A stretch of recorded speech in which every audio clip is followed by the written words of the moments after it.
इन्नल हम्दुलिल्लाह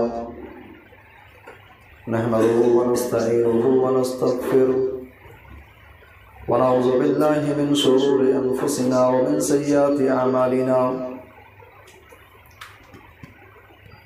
मन यहदिहिल्लाहु फला मुज़िल्ल लहु व मन युज़लिल फला हादिय लहु व अशहदु अन ला इलाहा इल्लल्लाहु वहदहु ला शरीका लहु व अशहदु अन्न मुहम्मदन अब्दुहु व रसूलुहु या अय्युहल्लज़ीना आमनुत्तक़ुल्लाहा हक़्क़ तुक़ातिही व ला तमूतुन्ना इल्ला व अंतुम मुस्लिमून या अय्युहन्नासु इत्तक़ू रब्बकुमुल्लज़ी ख़लक़कुम मिन नफ़्सिन वाहिदा वख़लक़ मिन्हा ज़ौजहा वबत्थ मिन्हुमा रिजालन कसीरन वनिसाअ वत्तक़ुल्लाह अल्लज़ी तसाअलून बिही वल अर्हाम इन्नल्लाह कान अलैकुम रक़ीबा या अय्युहल्लज़ीना आमनुत्तक़ुल्लाह वक़ूलू क़ौलन सदीदा युस्लिह लकुम अअमालकुम व यग़फिर लकुम ज़ुनूबकुम व मन युतिइल्लाह व रसूलहु फ़क़द फ़ाज़ फ़ौज़न अज़ीमा अम्मा बअदु फ़इन्न ख़ैरल हदीस किताबुल्लाह व ख़ैरल हदी हदी मुहम्मदिन सल्लल्लाहु अलैहि वसल्लम व शर्रल उमूरि मुहदसातुहा व कुल्लु मुहदसतिन बिदअह व कुल्लु बिदअतिन ज़लालह व कुल्लु ज़लालतिन फिन्नार फ़अऊज़ु बिल्लाहि मिनश शैतानिर रजीम बिस्मिल्लाहिर रहमानिर रहीम व इज़ यमकुरु बिकल्लज़ीना कफ़रू लियुथबितूका व यक़्तुलूका व युख़रिजूक व यमकुरून व यमकुरुल्लाह वल्लाहु खैरुल माकिरीन।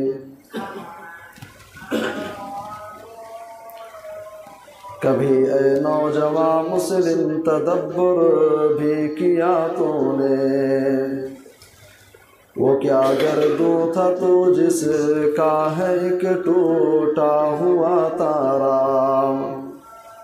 तुझे उस कौम ने पाला है आगोशे मोहब्बत ने, कुचल डाला था जिसने पाँव से ताजे सरेदारा।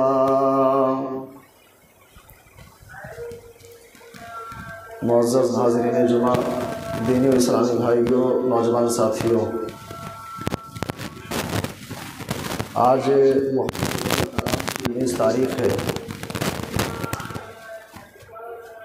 मुहर्रम का ये महीना तारीख़ी एतबार से बड़ी अहमियत का हामिल है। जब आप इस्लामी तारीख़ का मुताला करेंगे तो आपको मालूम होगा कि माह मुहर्रम इस्लामी महीनों का या ऐसा महीना है जिसके अंदर बहुत सारे वाक़यात पेश आए हैं। मुहर्रम के इस महीने को जिन पहलुओं के एतबार से अहमियत हासिल है, उसी में से एक पहलू है इस्लामी कैलेंडर का आगाज़ मुहर्रम के महीने से होता है, जिसको हम और आप हिजरी तारीख़ के नाम से जानते हैं। हिजरी तारीख़ दरअसल अपने आप में एक बड़ा ही दिलचस्प और बहुत ही दर्दनाक मंज़र और एक वाक़या अपने दामन के अंदर रखती है, जिसको जानना, जिसको बयान करना, जिसको सुनना और जिसको याद रखना कहीं ना कहीं बहैसियत मुसलमान हमारे लिए ज़रूरी है। इस महीने से हिजरी तारीख़ का आगाज़ होता है। सवाल ये पैदा होता है कि हिजरी है क्या चीज़। दरअसल इसका ताल्लुक़ जा करके अल्लाह के नबी सल्लल्लाहु अलैहि वसल्लम की हिजरत यानी मक्का मुकर्रमा से मदीना की तरफ अल्लाह के नबी ने जो हिजरत की थी, उसी से जा करके तारीख़ हिजरी का ताल्लुक़ मिलता है। इसी मुनासिबत से चंद बातें इंशाअल्लाह आज हम इस टॉपिक पर बात करेंगे। वो उन्वान है दुरूसुन व इबर मिन हिजरत खैरिल बशर, अल्लाह के नबी सल्लल्लाहु अलैहि वसल्लम ने मक्का मुकर्रमा से मदीना की तरफ हिजरत जो किया है वो वाक़या क्या है, पस मंज़र क्या है, और उस तनाज़ुर में हमारे और आपके लिए मैसेज क्या है, पैगामात क्या हैं, असबाक़ क्या है, उस वाक़े के अंदर हमारे लिए दुरुस्त व इबर क्या है। मेरे भाई और दोस्तों, आइए पहले हम हिजरत का मतलब समझते हैं कि हिजरत कहते किसको है। हिजरत का असल मतलब होता है छोड़ देना। अत्तरकु, इंसान किसी जगह पर रहता है, किसी इलाके में रहता है, इंसान उसको छोड़ दे, कोई काम इंसान कर रहा है उसको छोड़ दे, किसी से उसके ताल्लुकात हैं उसको छोड़ दे। हिजरत का असल मतलब होता है छोड़ देना। लेकिन जब शरीयत की इस्तिलाह में हिजरत का लफ्ज़ बोला जाता है तो उसका मतलब ये होता है अल इंतकाल मिन दारिल कुफ्र इला दारिल इस्लाम।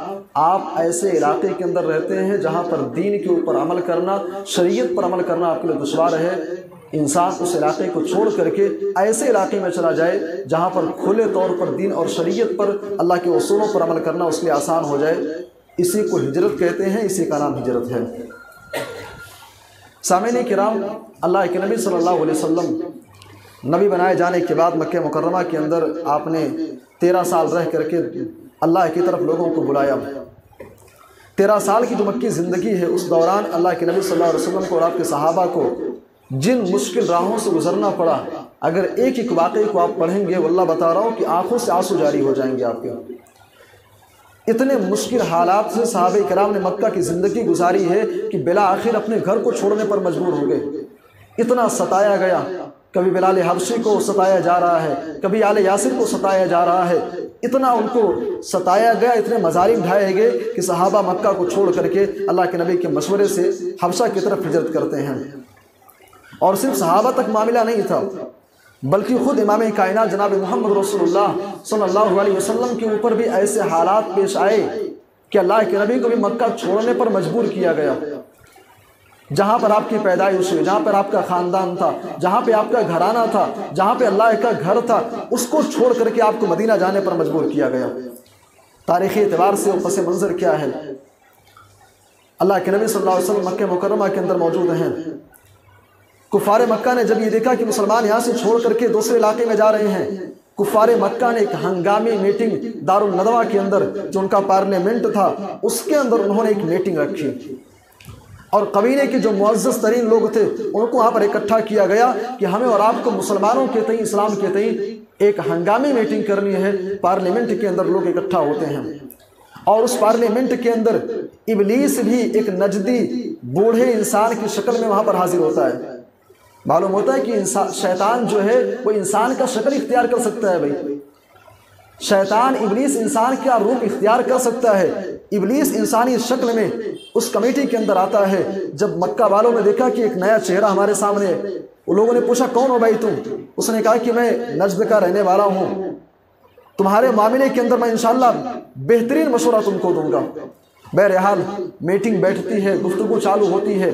अबुल असवद नामी शख्स खड़ा होता है और अपनी राय रखता है कि लोगों, मेरी राय ये है, इस्लाम को अगर ख़त्म करना है, मुसलमानों को मिटाना अगर है, तो मेरी राय ये है कि ऐसा करो, इस्लाम के जो आलम बरदार हैं मोहम्मद सल्लल्लाहु अलैहि वसल्लम को मक्का मुकर्रमा से निकाल करके कहीं दूर उनको कर दिया जाए। हमारे मुल्क से, हमारे इलाके से वो निकल जाएंगे, बाहर जा करके जो उनको करना है सो करेंगे, कम अज़ कम हमारा इलाका तो महफूज रहेगा।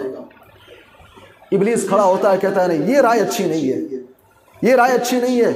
तुमने मोहम्मद को नहीं देखा, उसका अखलाक कितना आला है, उसकी बातें कितनी मीठी हैं, उसका अंदाज कितना निराला है, जिससे बात करता है लोगों के दिलों के अंदर घर कर जाता है। अगर तुम यहाँ से निकालोगे तो बाहर जा करके अपनी जमात तैयार करके कुछ दिनों के बाद ऐसा ना हो तुम्हारे ऊपर हमला कर दें। ये राय कर दी गई। उसके बाद एक और शख्स खड़ा होता है, कहता है कि मेरी राय ये है कि मोहम्मद को ऐसा किया जाए, बेड़ियों में जकड़ करके कमरे के अंदर बंद कर दिया जाए और तब तक दरवाज़ा ना खोला जाए जब तक उनके ऊपर मौत वाक़ई ना हो जाए। इब्लीस फिर खड़ा होता है, कहता है नहीं, ये भी राय अच्छी नहीं है। तुम मोहम्मद को किसी घर के अंदर बंद कर दोगे, तुमने नहीं देखा है कि मोहम्मद के मानने वाले अपनी जान की बाजी लगा करके उस कमरे से, उस कैद खाने से उनको निकाल लेंगे। दूसरी राय भी रद्द कर दी गई। उसके बाद फिर तीसरा शख्स खड़ा होता है, अबुल हकम अबू जहल बिन हिशाम। अबू जहल खड़ा होता है, कहता है कि मेरी राय ये है कि मोहम्मद को हर कबीले से एक एक शख्स को लिया जाए, हर कबीले से एक नौजवान को लिया जाए और उसे नंगी तलवार दे करके उस टीम को, उस ग्रुप को तैयार किया जाए और मोहम्मद के घर के बाहर खड़ा कर दिया जाए। वो टीम उन नौजवानों की जाकर के मोहम्मद के घर का मुहासरा कर ले और जैसे आधी रात गुजरती है, आधी रात गुजरने के बाद मोहम्मद अपने घर से बाहर निकलते हैं, ये पूरी की पूरी टीम उनके ऊपर हमला कर देगी। बैक वक्त एक वार में सारे लोग मोहम्मद का काम तमाम कर देंगे। इस तरीके से उनके खून का जो बदला होगा वो सारे कबीले पर बढ़ जाएगा और बनु हाशिम का जो खानदान है, जो कबीला है, वो सारे लोगों से बदला नहीं ले पाएगा। जब अबू जहल ने ये राय अपनी रखी, इब्लीस खड़ा होता है, कहता है अल कौलु मा क़ाल रजुल, ये राय सबसे अच्छी है। अभी इस शख्स ने जो बात कही ये राय सबसे अच्छी है, इससे बेहतरीन कोई राय नहीं हो सकती है। बहरहाल इसी राय के ऊपर पार्लियामेंट वहाँ पर ख़त्म होता है और इसी राय पर लोग वहाँ से निकलते हैं। कुफ़ार मक्का, ये सुबह से लेकर के दोपहर के दरमियान का वक्त था, इस राय पर लोगों का इकरारनामा पेश होता है कि भाई इसी राय पर अमल करना है। और अल्लाह के नबी सल्लल्लाहु अलैहि वसल्लम मदीना मक्के मुकर्रमा के अंदर मौजूद हैं। अल्लाह के नबी को उसके बारे में कोई खबर नहीं है। हज़रत जिब्रील वही लेकर के आते हैं। कुरान हकीम की आयत नाज़िल होती है, वइज़ यमकुरु बिकल लदीना कफ़रू लियुस्बितूका औ यक़्तुलूका औ युख़रिजूक वयमकुरून वयमकुरुल्लाह वल्लाहु खैरुल माकिरीन। ऐ नबी सल्लल्लाहु अलैहि वसल्लम, आप उस वक्त को याद कीजिए जब कुफ़ार मक्का आपके बारे में दांव चल रहे थे। वइज़ यमकुरु बिकल लदीना कफ़रू लियुस्बितूका, वो चाल ये चल रहे थे कि आपको किसी घर के अंदर कैद कर दिया जाए, औ यक़्तुलूका, या आपको कत्ल कर दिया जाए, औ युख़रिजूका, या आपको अपने वतन से निकालने की वो प्लानिंग कर रहे थे। वयमकुरून वयमकुरुल्लाह, वो लोग अपनी दांव चल रहे थे, अल्लाह भी अपनी दांव चल रहा था। वल्लाहु खैरुल माकिरीन, और अल्लाह सबसे बेहतरीन दांव चलने वाला है। मेरे भाई और दोस्तों, यहाँ पे हमारे और आपके लिए सबसे पहला मैसेज ये है कि अल्लाह के नबी सल्लल्लाहु अलैहि वसल्लम आलिमुल गैब नहीं थे। भाई आप जरा तसव्वुर करें, सरजमीन मक्का के अंदर अल्लाह के नबी को मारने की प्लानिंग चल रही है, आपको निकालने की बातें हो रही हैं, अल्लाह के नबी को वतन से निकालने की मनसूबाबंदी हो रही है और अल्लाह के नबी को उसके बारे में कानो कान खबर नहीं है। भाई जो लोग कहते हैं कि अल्लाह के नबी आलिमुल गैब थे, भाई अगर अल्लाह के नबी आलिमुल गैब थे तो इन चीज़ों से अल्लाह के नबी बेखबर कैसे हो गए? अल्लाह के नबी आलिमुल गैब नहीं थे। भाई ये पहली बात हमें मालूम है। अल्लाह के नबी को जब इसके बारे में खबर दी गई, अल्लाह के नबी हज़रत अबू बकर सिद्दीक़ रज़ियल्लाहु अन्हु के घर जाते हैं और उनसे जाकर के सारा मामला बयान करते हैं। अय अबू बकर, अल्लाह ने हमको यहाँ से निकलने का हुक्म दिया है, मक्का छोड़ करके मदीना जाना है। हज़रत अबू बकर सिद्दीक़ रज़ियल्लाहु ताला अन्हु अल्लाह के नबी सल्लल्लाहु अलैहि वसल्लम से कहते हैं, अल्लाह के नबी मैं पूरे तौर पर तैयार हूँ। 2 ऊँटनियाँ वो तैयार कर रखे थे। अल्लाह के नबी 2 ऊँटनियाँ तैयार हैं, 2 ऊँटनियाँ मेरे पास हैं, कुछ पैसे हैं, इंशाअल्लाह उसको लेकर के हम निकलते हैं। उधर अल्लाह के नबी सल्लल्लाहु अलैहि वसल्लम को फिर रहते जिब्रील आकर के बताते हैं, ऐ मोहम्मद सल्लल्लाहु अलैहि वसल्लम, आज की रात आपको बिस्तर पर नहीं सोना है, बिस्तर पर आप नहीं सोएंगे, अपनी जगह पर आप हज़रत अली को सुलाइए। अल्लाह के नबी सल्लल्लाहु अलैहि वसल्लम घर तशरीफ़ लाते हैं, रात का वक्त होता है। हज़रत अली से कहते हैं, ऐ अली, ये मेरी चादर है, इसको ओढ़ करके मेरे बिस्तर पर सो जाना, मेरे बिस्तर पर तुम सो जाना, आज मैं यहाँ से चला जाऊँगा, मक्का से मदीना निकलने का इरादा है। मेरे भाई और दोस्तों, हज़रत अली रज़ियल्लाहु अन्हु को सारी चीज़ों की खबर थी। अल्लाह के नबी ने सब बताया उनको, दुश्मन घर का मुहासरा करेंगे, मारने के लिए आएंगे, ऐ अली बिस्तर पर सो जाना। मेरे भाई और दोस्तों, हमारे और आपके लिए यहाँ पर दूसरा मैसेज ये है, भाई अताते रसूल हो तो ऐसी हो। आप जरा गौर करें भाई, हज़रत अली रज़ियल्लाहु अन्हु के लिए उस रात बिस्तर पर सोना कोई मामूली बात नहीं थी। वो बिस्तर मर्ग था, गोया कि वो मौत वाला बिस्तर, दुश्मन बाहर खड़ा मारने के लिए। आज अगर आपसे कहा जाए मस्जिद के अंदर आप ठहरिए, बाहर दुश्मनों की फौज तैयार है मारने के लिए, भाई हमें से कौन ऐसा जो ठहरेगा? भाई कोई नहीं तैयार होगा।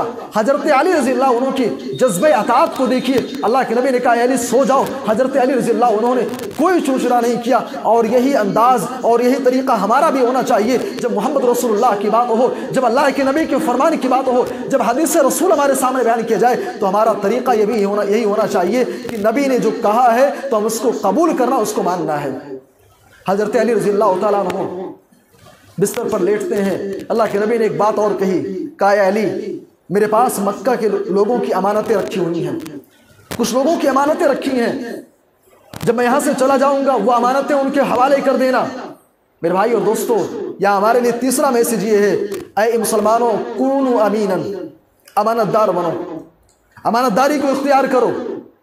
भाई यहाँ काबिल गौर बात यह है कि अल्लाह के नबी को अहले मक्का आपको न जाने कैसे कैसे अलकाब से नवाज रहे थे। कोई मजनू कहता, कोई दीवाना कहता, कोई पागल कहता, न जाने कैसे कैसी बातें कहते। अल्लाह के नबी के जाने दुश्मन भी थे। और मामला ये है कि अपनी अमानतें ला करके अल्लाह के नबी के पास रखे हुए। अब जरा तसव्वुर करें अल्लाह के नबी की अमानतदारी का हाल क्या था। और अल्लाह के नबी की अमानत का एक पहलू ये देखिए, मक्का छोड़ करके जा रहे हैं। अल्लाह के नबी अगर चाहते तो सारी अमानतें अपने पास लेकर के चले जाते। भाई कौन कुछ कहने वाला था, लेकिन प्यारे नबी की अमानतदारी ये देखिए। अल्लाह के नबी कह रहे हैं, अली ये अमानतें फला फला की हैं, उनके हवाले कर देना। हमारे और आपके लिए मैसेज ये है, भाई अमानतदार बनो, अमानतदारी को इख्तियार करो। और अमानतदारी ये है कि अगर किसी का हक आपके पास है, वह हक आप उसके हवाले कर दीजिए। आज हमारे समाज का अलमिया ये है, बाप के इंतकाल के बाद बहुत सारे भाई ऐसे हैं, बड़ा भाई सारी प्रॉपर्टी हड़प करके बैठ गया, छोटे भाई को कुछ नहीं दिया। कितने भाई ऐसे मिलेंगे, दो भाइयों ने सारी प्रॉपर्टी पर कब्जा कर लिया, तीसरे भाई को कुछ दिया ही नहीं। और इन सबसे बढ़ करके आज हमारे यहाँ बेईमानी की सूरत ये है, भाई बाप के इंतकाल के बाद विरासत के अंदर बहनों का हिस्सा है। हमारी बेईमानी ये है कि हम बहनों को हम फूटी कौड़ी तक नहीं देते हैं। भाई हमारे नबी ने हमें बेईमानी करना नहीं सिखाया है, हमारे नबी ने हमें अमानतदारी का दर्स दिया है। बहरहाल अल्लाह के नबी सल्लल्लाहु अलैहि वसल्लम हजरत अली को सुला करके वहाँ से निकलते हैं। ज़रा तसव्वुर करें, दरवाजे पर तकरीबन 11 लोगों की टीम थी, नंगी तलवार लेकर के खड़े हैं। अल्लाह के नबी सल्लल्लाहु अलैहि वसल्लम सूरह यासीन की आयत नंबर 36 अल्लाह के नबी तिलावत कर रहे हैं। अल्लाह के नबी सल्लल्लाहु अलैहि वसल्लम सूरह यासीन की आयत तिलावत करते जा रहे हैं। और आपने संग्रेजों की एक मुट्ठी मिट्टी अल्लाह के नबी ने लिया, उसको उठाया और उनके सरों पर डालते हुए अल्लाह के नबी सल्लल्लाहु अलैहि वसल्लम वहाँ से निकल जाते हैं। अल्लाह ने उनकी निगाहें पकड़ ली, कुछ नजर नहीं आया, किसी को दिखाई तक नहीं दिया। अल्लाह के नबी वहाँ से निकलते हैं। निकलने के बाद अबू बकर सिद्दीक रज़ियल्लाहु अन्हु के घर जाते हैं और वहाँ से निकल करके फिर अल्लाह के नबी सल्लल्लाहु अलैहि वसल्लम गारे सौर का रुख करते हैं। और इधर कुफारे मक्का बैठे हुए हैं, इंतजार में है कि मोहम्मद अभी निकलेंगे, उनके ऊपर हमला करना है। एक शख्स वहाँ से गुजरता है, पूछता है भाई तुम लोग क्या कर रहे हो। उन्होंने कहा कि मोहम्मद का इंतजार कर रहे हैं। उसने कहा कि भाई मोहम्मद तो यहाँ से चले जा चुके हैं, वो तो यहाँ से चले गए, अपने सरों पर हाथ डाल करके देखो मिट्टी रखी हुई है, तुम्हारे सरों पर मिट्टी डाल करके चले गए। जब उन लोगों ने अपने सर पर हाथ फेरा, क्या देखते हैं कि सर पर मिट्टी है, लेकिन उन्हें यकीन नहीं हुआ। उन्होंने कहा नहीं, अल्लाह के नबी घर के अंदर है, हम यहाँ पर बैठे हैं, सोए भी नहीं, हमारी आंखों के सामने कैसे चले गए। उन लोगों ने बहरहाल जब खिड़की से झांक करके देखा तो क्या देखते हैं, बिस्तर पर कोई लेटा हुआ है, अल्लाह के नबी की चादर है। उन लोगों ने कहा वो शख्स झूठ बोल रहा था, वो तो अंदर लेटे हुए हैं। बहरहाल वो लोग सुबह तक वहीं पर बैठे रहे। और उधर अल्लाह के नबी सल्लल्लाहु अलैहि वसल्लम अबू बकर सिद्दीक रज़ियल्लाहु अन्हु के साथ आप गारे थौर का रुख करते हैं। और गारे थौर में जाकर के अल्लाह के नबी सल्लल्लाहु अलैहि वसल्लम और अबू बकर सिद्दीक जाकर के पनाह ले लेते हैं। मेरे भाई और दोस्तों, यहाँ पे हमारे और आपके लिए चौथा मैसेज ये है, लौ इज्तमाअतिल उम्मा अला अन यदुर्रूक लन यदुर्रूका शैया। अगर पूरी कायनात मिलकर के आपको नुकसान पहुंचाना चाहे और अल्लाह ने अगर आपके हिस्से में नुकसान नहीं लिखा है, पूरी कायनात मिलकर के भी आपको नुकसान नहीं पहुंचा सकती है। कुफारे मक्का की पूरी टीम मौजूद है मारने के लिए।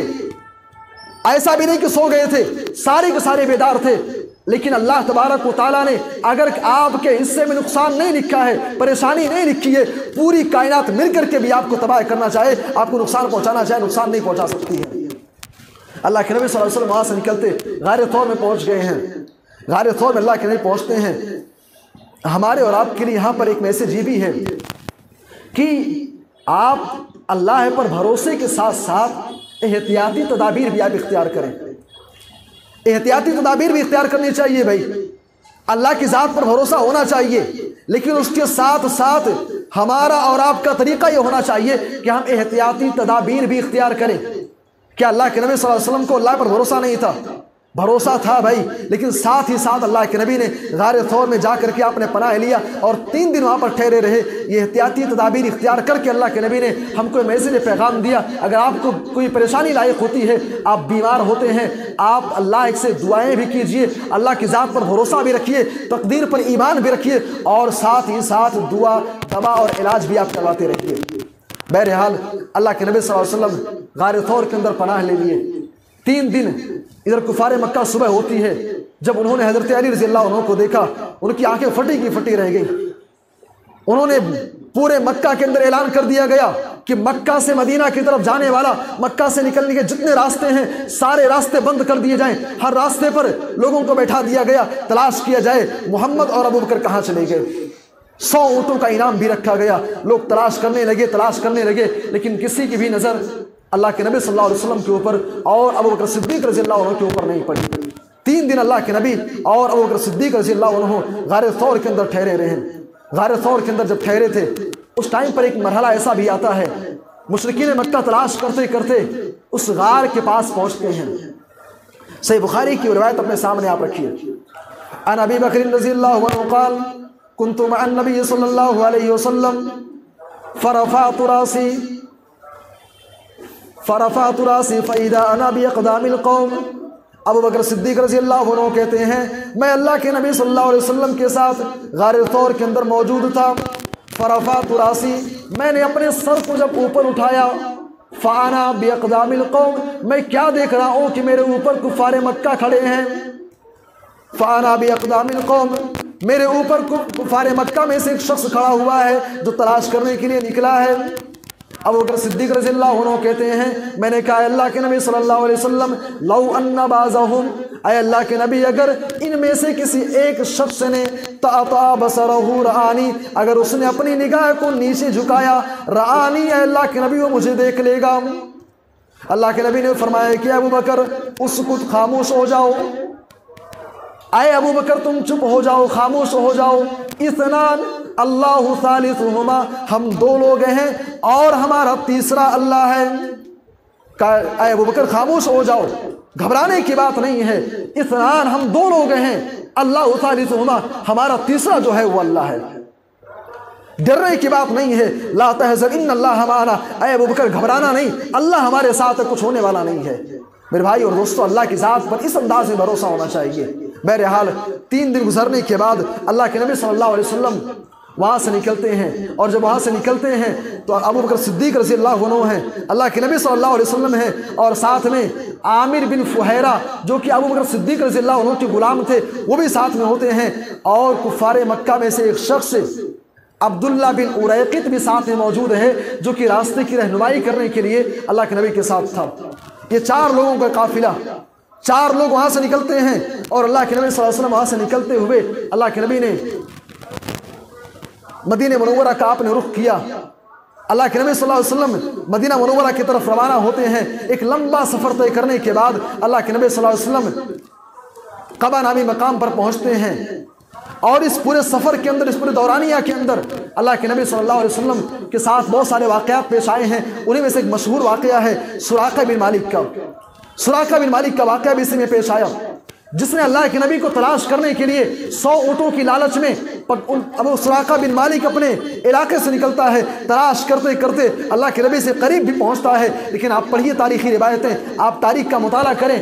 सुराका बिन मालिक करीब पहुंच जाता है, लेकिन जैसे करीब जाता है उसके घोड़े के अगले 2 पाँव ज़मीन के अंदर धंस जाते हैं। फिर आगे बढ़ता है, और जैसे करीब आता है उसके घोड़े के अगले 2 पाँव फिर ज़मीन के अंदर धंस जाते हैं। सुराका बिन मालिक गिर जाता है। ऐसा 2-3 मरतबा उसके साथ होता है। उसके बाद सुराका बिन मालिक ने अल्लाह के नबी को आवाज़ दिया, या मोहम्मद, या अबू बकर, अमान अमान, अय मोहम्मद सल्लल्लाहु अलैहि वसल्लम, अय अबू बकर, मुझे अमान चाहिए, मुझे अमान चाहिए। मैं आपको गिरफ्तार करना नहीं चाहूँगा, मैं आपकी गिरफ्तार करने के लिए आया था, लेकिन वल्लाह ये सारी चीज़ें देख करके मैं आपकी बातों पर ईमान लाता हूँ। बहरहाल सुराका इब्न मालिक अल्लाह के नबी से मिलता है, अमान नामा वहाँ से लेता है और वहाँ से वापस आ जाता है। मेरे भाई और दोस्तों, काबिल गौर बात यह है, जो आपको गिरफ्तार करने के लिए निकला था, वापस जब वहाँ से होता है, लोगों से कहता है, लोगों मोहम्मद इस रास्ते पर नहीं गए हैं, सारा रास्ता मैं देख करके चला आया हूँ। बहरहाल कहने का मतलब ये है, इस सफ़र के अंदर बहुत सारे वाक़यात पेश आए, बहुत सारे वाक़यात पेश आए। अल्लाह के नबी कबा पहुँचते हैं और वहाँ से फिर अल्लाह के नबी मदीना मुनव्वरा पहुँचते हैं। मदीना मुनव्वरा के अंदर पहुँच करके अल्लाह के नबी ने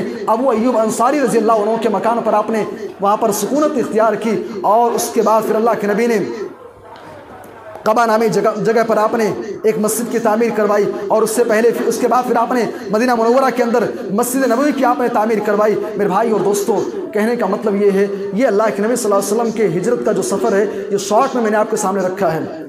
तफसीली अगर गुफ्तगू की जाए तो उसके लिए अच्छा खासा वक्त चाहिए। बहरहाल बस इतना कहना चाहूँगा, इस वाक़े के अंदर हमारे और आपके लिए एक मैसेज, एक पैगाम ये भी है, इन्ना मअल उस्रि युस्रा।